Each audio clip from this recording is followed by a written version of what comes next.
voices.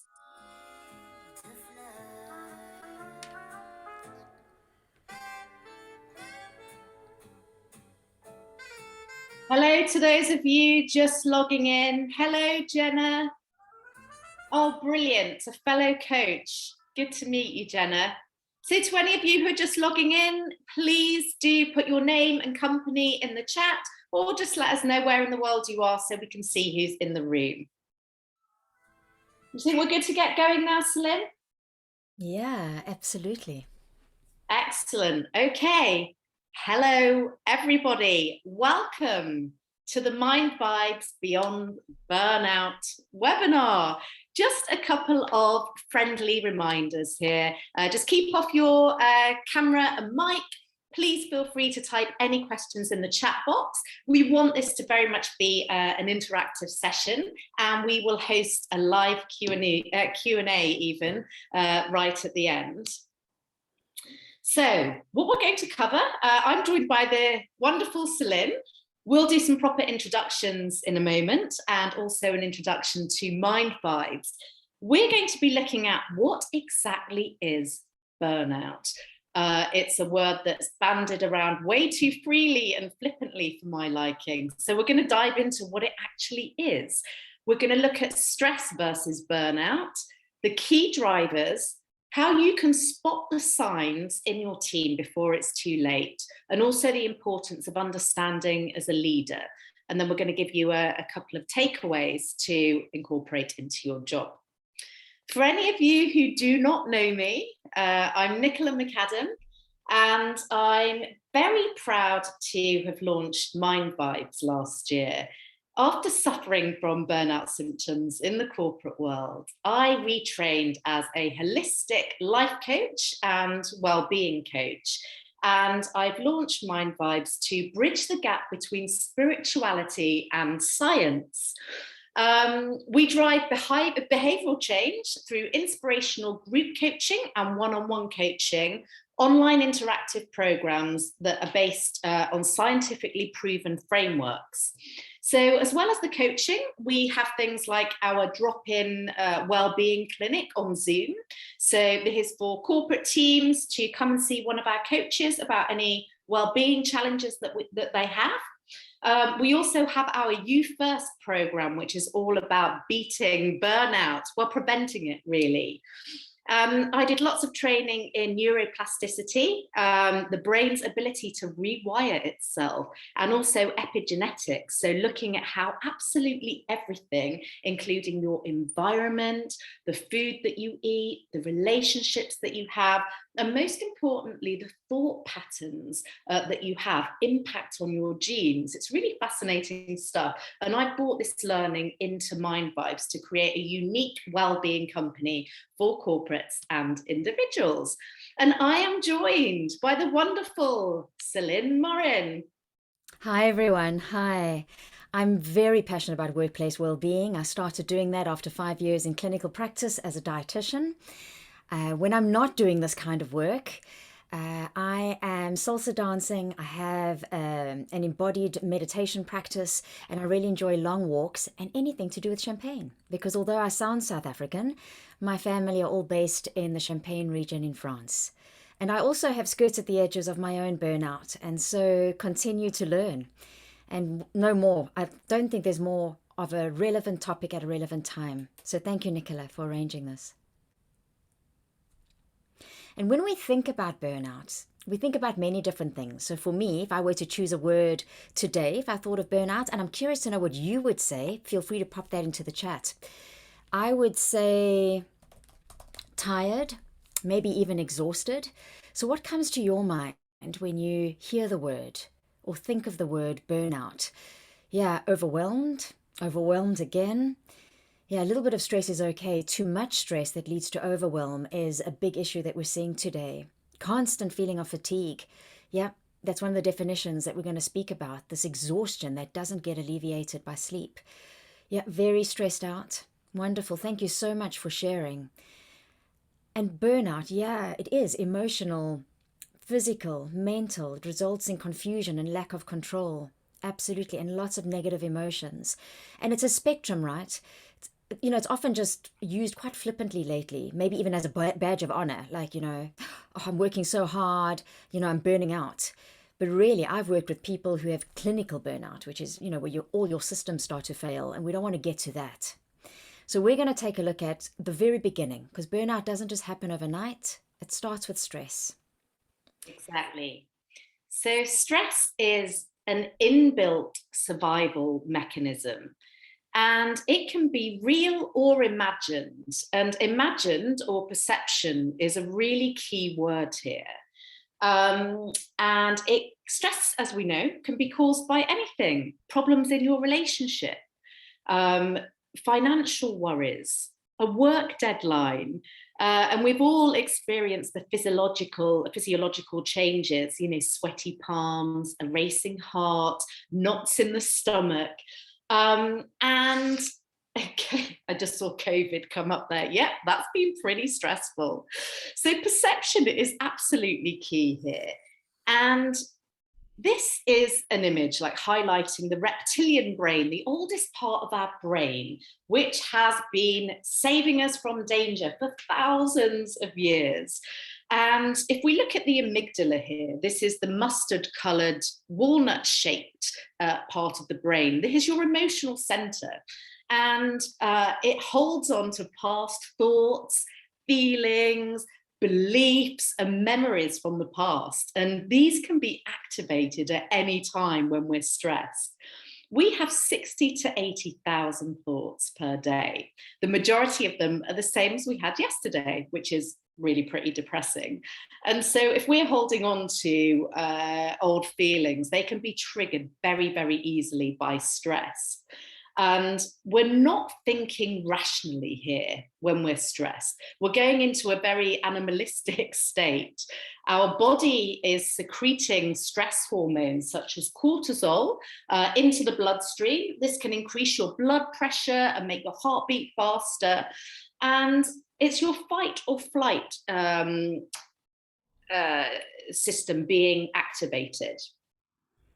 So we are really not being in the moment here. This fight or flight is the same response that animals have. And it has been keeping us alive for thousands and thousands of years. And its job was literally to tell us to fight or be killed. And it's not really relevant in our current world because our bodies cannot tell the difference between being chased by a lion or a bear, being held at gunpoint, or running late for a train. So we're just going into this automatic system and having exactly the same response, which really isn't serving us. So this, in summary, is what stress is. But Celine, what exactly is burnout? Well, if the stress response goes on for too long, it's like we use up all the fuel inside us, like our inner fire or our flame, can actually get extinguished. So it affects us physically, emotionally, mentally by this prolonged stress, which is, and unquestionably, COVID has been such a time of uncertainty that has gnawed at us and left us with this collective trauma and ongoing stress, which we're still not really clearing through. And so it's having a big impact. And that's why we potentially feel burnt out, like we just don't have that flame of life anymore. It's also because our nervous system has been constantly accelerated. So some of you may be familiar with the sympathetic and the parasympathetic nervous system. What we want is more of the para. I remember that when I think of paradise. So paradise is usually something that we associate with being stress-free, on holiday, relaxing. We need more of that. And the stress isn't going to go away. So to Nicola's point, we're going to have lots of this real and perceived stress. So we need to manage and bring in more of the rest and relaxation and be very clear about it. And that's what we're going to chat about in more detail. And I think what also helps me to think about is my own resource or my body feels a bit like a bucket. I prefer buckets and water than fire, especially when we talk about burnout. It's all this heat energy. But stress, every time we feel a sense of stress, our bucket maybe gets fuller and fuller. And if we don't release that stress, release some of that water, then one little extra drop can actually cause things to start overflowing. And that's something to look out for too. If you tend to have overreactions to such situations that maybe didn't call for it. And here, this leads us into more of the signs that you can spot to help you be more aware of burnout before it gets to a really serious point. So burnout can lead to all of these things. I mean, just looking at them is quite overwhelming, right? These are signs to really look out for in members of your team. Cynicism towards the job is a big one. Now, yes, this can be a personality trait, but what we're looking at here is changes in behavior. So people who are usually a lot more upbeat or optimistic and pessimistic, becoming cynical about their jobs. This feeling of spinning the wheels and running really fast just to stand still, feeling emotionally exhausted, hopeless, disillusioned from work, and generally just feeling like you're not accomplishing much. And a big thing that we'll come on to in a bit more detail is a lack of boundaries. I think you'll agree, Celine, this is absolutely key when it comes to burnout. A lot of this is caused by a lack of boundaries. The consequences of burnout are absolutely staggering. And as well as the obvious business consequences, such as decreased productivity, strained relationships, high staff turnover as people look to move to somewhere less stressful, and ultimately reduced profits, the most important thing is the impact on health of the person suffering. You know, burnout can really weaken your immune system and cause thyroid and adrenal issues and even shut down the reproductive system. I mean, this is just awful. And it can cause conditions such as hypertension, headaches, insomnia, IBS, and chronic pain in the body, and ultimately even leading to long-term chronic fatigue, heart disease, stroke, and even cancer. This is serious stuff, and more research is being done on the impact of stress on the body. And I can tell you, studying epigenetics, what goes on in our mind and in our lives is absolutely critical to managing stress.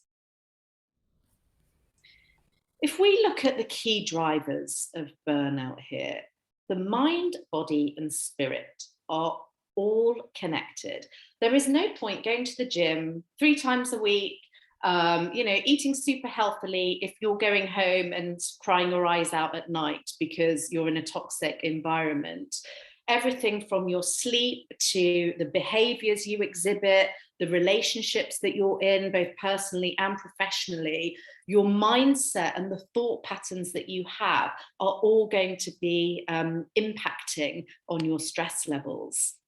And if we look at the key drivers here, they are split across personal and internal, external, and job related. And I've highlighted in pink here the top 2 causes of stress in the UK, and they are excessive workload and poor management style. I'm hearing stories of companies that are making redundancies and then just simply distributing the work between the remaining employees who are overloaded already. A lose-lose situation, because these people are either going to burn out or move on to another company where those demands aren't asked for them. From a personal or internal perspective, things like your diet and exercise are absolutely critical. Things like sugar, alcohol, caffeine are literally the worst things to put into your body if you're stressed.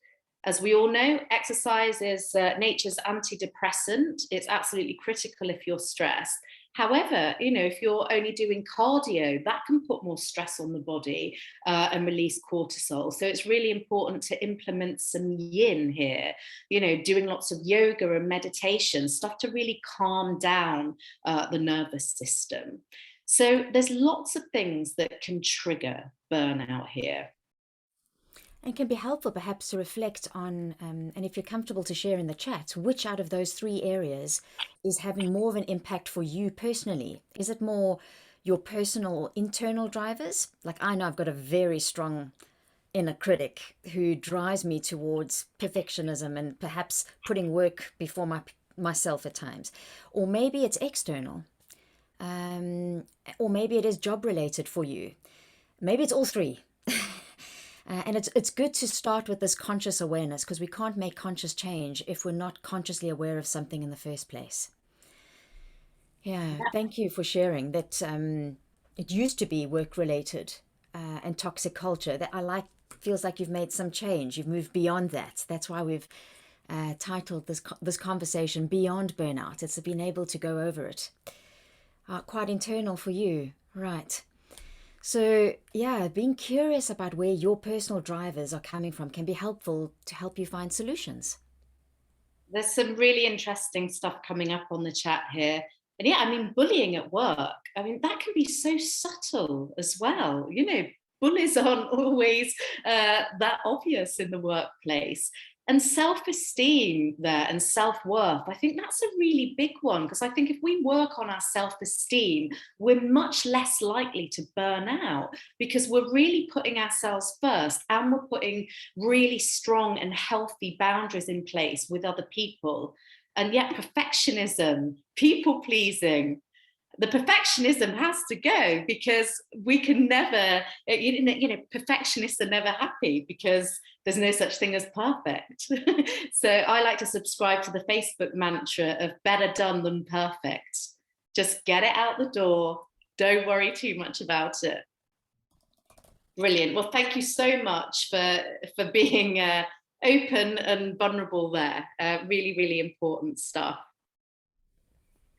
So when we look at spotting the signs, the World Health Organization burnout definition is all around exhaustion, job cynicism, and reduced professional efficacy. So just really the key signs to be mindful of here. I also look out for those things in myself, which is exactly what we're going to speak about here. You know, when you notice it with you first, it's easier to notice it with loved ones and then with colleagues and perhaps even strangers, you know? I definitely have bumped into a few people who I'm sure were much closer to burnout than I was, and it helped me to have empathy and compassion for them rather than being judgmental and, you know, getting defensive because they cut in front of me in the queue at the supermarket. Exactly.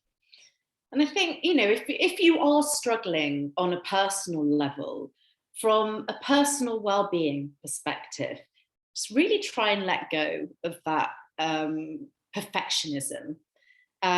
Be mindful of your diet and lifestyle. You know, nutrition just has a phenomenal impact on the body and its response to stress. Get that yin exercise in, and really reassess opportunities for relaxation. Where can you take some time? You know, what can give in your life? Here's what I find when I'm talking to clients that I'm coaching from a well-being perspective. There's always something that can give. You know, whether it's a night out or, you know, another box set, whatever it is, showing my age here, box sets, you know, watching Netflix, whatever it is, there's always an opportunity to bring more relaxation into your life. And it's really important that the deposits are higher than the withdrawals when it comes to your self-care. So really have a think about what you need more of in your life, and also what you need less of, and really take a sledgehammer to your needs when it comes to personal well-being. Yeah, absolutely. And if this was easy, we would all be doing it and having full of vitality, no cynicism, no ineffectiveness, no exhaustion. This isn't easy. This is why we need to have these conversations. This is why there are coaches on this call, because collectively we can and do learn from each other. And what can help is to have clear boundaries. To when you say yes and no to those things that Nicola has brought up, is to, I guess, to realize that you're being not being selfish, but being self-focused. And when you are more energized and more present and able to tap into joy, you not only show up as a better colleague in the workplace, but you're a better human overall. It's also important to find language to articulate how you're feeling. I'm personally working on articulating my vocabulary better and not just saying, I'm tired. what kind of tired have I got? Or I'm angry. Am I angry a lot? Or am I just a little bit irritated? So building on your vocabulary so you can communicate better, and then having the courage to be vulnerable and speak up. Even if you're leading a team, gives them permission to do the same. And no is definitely a full sentence. I've learned that. I've had to say no to social engagements. I'm just not as socially fit as I was 2 years ago. And that's hard because I have FOMO. I'm trying to change FOMO to JOMO, joy of missing out. And that's helping me to be intentional with my time. So, and only you know what's right for you. You know, there's no blueprint because we haven't been through this time ever in the past. So we need to experiment and stay curious and help one another. Share what's working. What are your ways of helping yourself? And ask others for help when you don't know what to do. Thank you for sharing. I'm loving all the comments that are coming on here. I've taught breath work, and follow-up resources have included meditation, resilience-based wellness tools. Yeah, absolutely. And that is something we're really big on at MindVibes. We dig very deep into wellness tools in all of our programs. Yeah, so just to recap on that, boundaries, boundaries, boundaries. Saying no, being intentional with your time. You get one life. Well, depending on your perspective. So, as leaders, what can we do to help? The majority of employees think that employers are not doing enough to prevent burnout.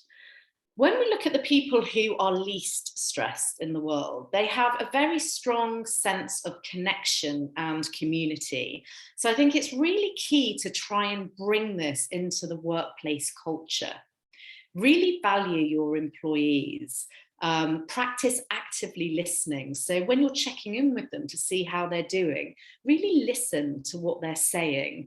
And even nice little touches like, hey, that was a great presentation, or you did really well in this meeting today. Just any little comments can really help to make your team members feel very valued and listened to. And I think all of these things, especially around communication, can help to improve the dynamic of the office culture.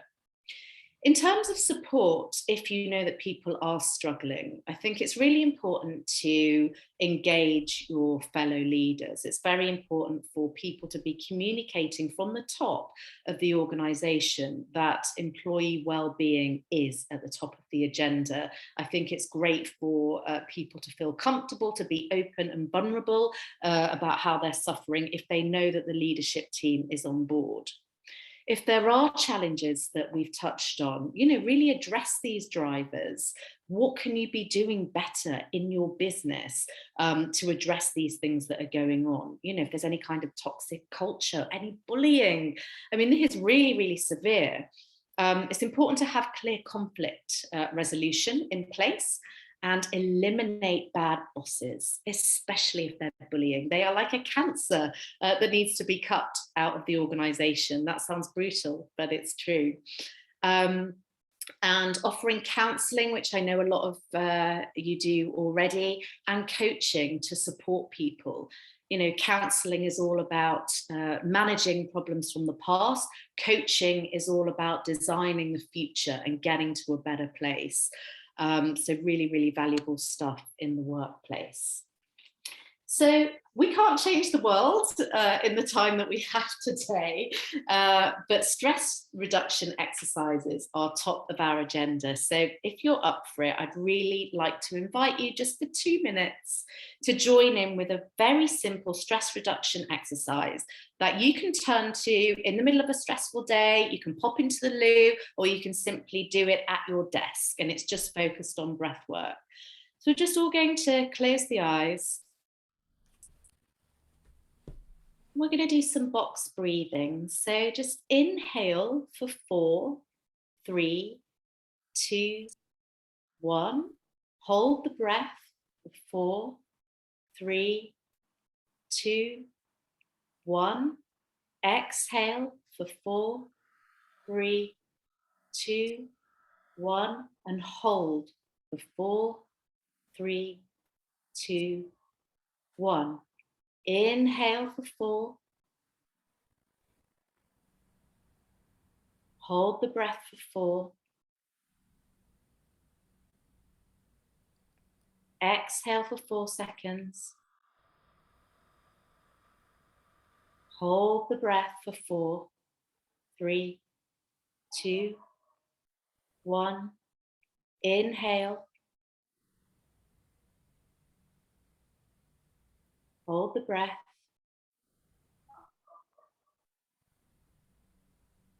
Exhale. Hold. Inhale for 4. Retain the breath. Exhale. Hold. Last time, inhale for 4, 3, 2, 1. Hold the breath.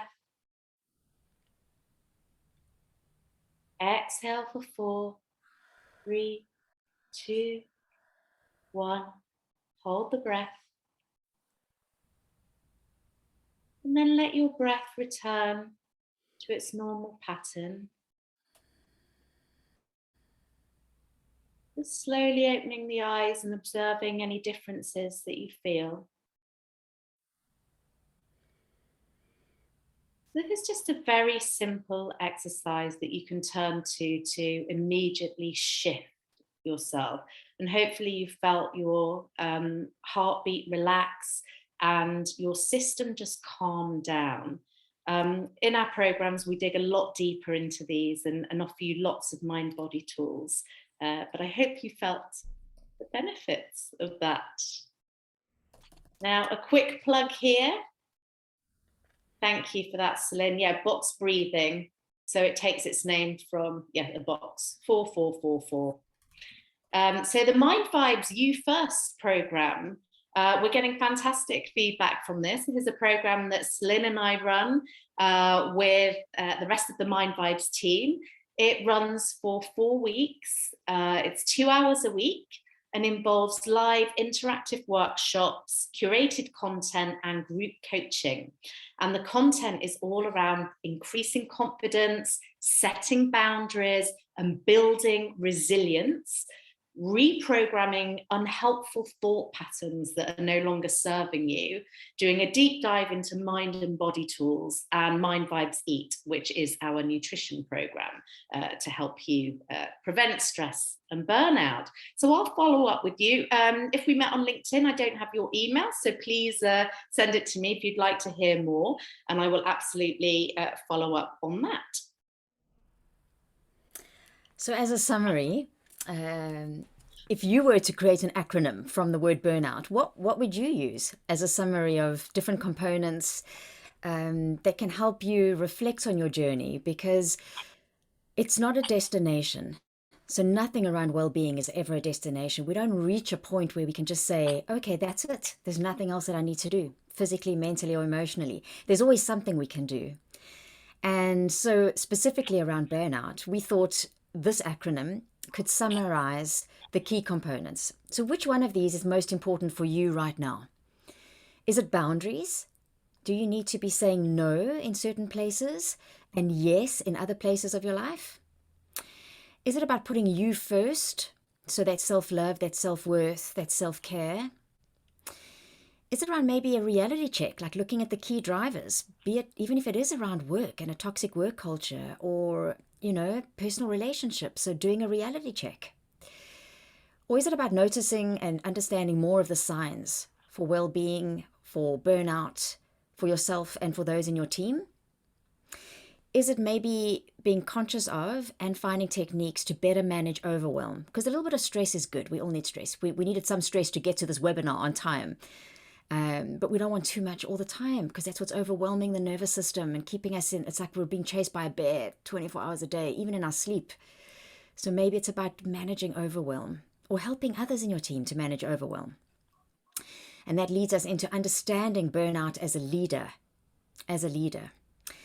And what is a takeaway? What is one thing maybe two. So we want to know your action plan from today is one thing that you're going to do personally and one thing that you're going to do professionally. So if you're able to benefit clients or your team or your colleagues, what are those two things? And there's something powerful about a public declaration for yourself, for your commitment, for your accountability, and for us, those of us on this call, and Nicola and myself to witness you. So feel free to pop into the chat. From what we've discussed over the past half an hour, what are you going to focus on? Because there may be quite a few things, but we want to set you up for success. So one thing for you personally and one thing for the workplace, because we know that that's one of the key drivers of burnout. Yeah. I've actually had one or two things come up. You know, we teach what we most need to learn, right, Nicola? Well, I can speak for Absolutely. myself. Yeah. And just before this call, I told Nicola I'm going to quickly go do a bit of exercise. So I've got a mini trampoline and I bounced on it because I wanted to release some of the adrenaline that I had that I always get before presenting. And it would have been easy to say no to that. And after 10 minutes, I was like, I need to do this more often. So I'm going to say yes to jumping on my trampoline in the middle of the day and not feeling guilty. Amazing. Yeah, I think it's just really important to put ourselves first, right? And a lot of the time that we people please or make a fuss over doesn't really matter that much. And boundaries, it keeps coming up here in the chat. There are ways of saying no. Say, I'd love to help on this project. Unfortunately, I have no capacity until next Wednesday. I'd love to chat to you then. There's some Box lovely breathing, shares. everyone. Yeah. And a few of you are sending them straight just to myself and Nicola. So someone has said that she's going to think about changing her job. We've got, Well, that's one way to do it if it's work causing it. yeah. And then we have somebody else who's going to restart meditation. Yeah. We need to be nudged and reminded about these things for sure. And not to let empathy rule everything. Yes, Brene Brown speaks about the difference between cognitive empathy and emotional empathy. Emotional empathy can lead to burnout. So we need cognitive empathy more than our whole body getting immersed in the other person's distress. I Ah, think box that's a really breathing. good point there. Yeah, working out in the evening at the end of your day. Wonderful. Brilliant. Well, thank you everyone for sharing all of those. And yeah, for coming along and taking this time for you today. Are there any questions at all? We're very happy to answer them, if so. I have a question while we see if there are any questions. Mhm. You mentioned more yin practice. Yes, What do you personally mean by that? Because yin is actually my theme for the year, amazing. but I had to really, if 2 years ago, I would have not even known what that meant. So I'm curious to know what you mean by that. So I think sometimes, like when you were saying you had lots of adrenaline going on earlier, going for a really long run helps me to clear my head. But that's a very, we just need to calm down the nervous system sometimes. And I think if we're stressed, maybe jumping on the trampoline or going for a run isn't going to calm us down quite as much as we need. So I think things like yoga and meditation are absolutely key here. Going for a really gentle swim and a sauna, sometimes this can help to clear our head and just really calm us down. But bio individuality, whatever works for you. But I just think it's important to be mindful of how your body reacts to certain foods and certain exercise. So we've got a question here. What's the best immediate intervention when people are already deep in burnout? I mean, that is a great question. I think they have to stop. They just have to stop whatever they are doing because their body is already telling them to do that. So if it's at work, it's definitely time off work, lots of rest, prioritizing mental health and nutrition. Getting powdered vitamin C sounds like a really simple answer, but putting that into your body on a regular basis will do no end of good. But I think the best thing is to pause, And stop the work, go on holiday. Sorry, go on, Celine. may I also say that if you're in the far end of burnout, it can be very dangerous if you pause without support because you can go into complete collapse or what we would maybe call having like a complete crisis or nervous breakdown. So have support, find someone that you connect with or partners that you can lean into, because it didn't take you a week to get to burnout. It's not going to take you a week to come out. And you need to have a strategy designed for what you need, because we're all different.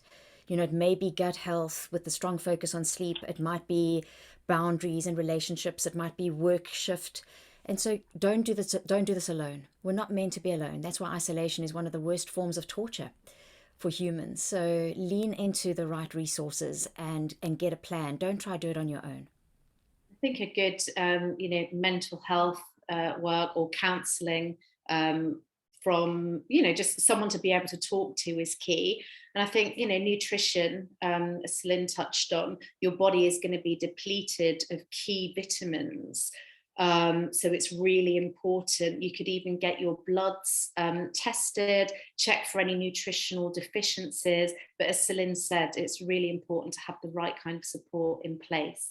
So I hope that's helpful.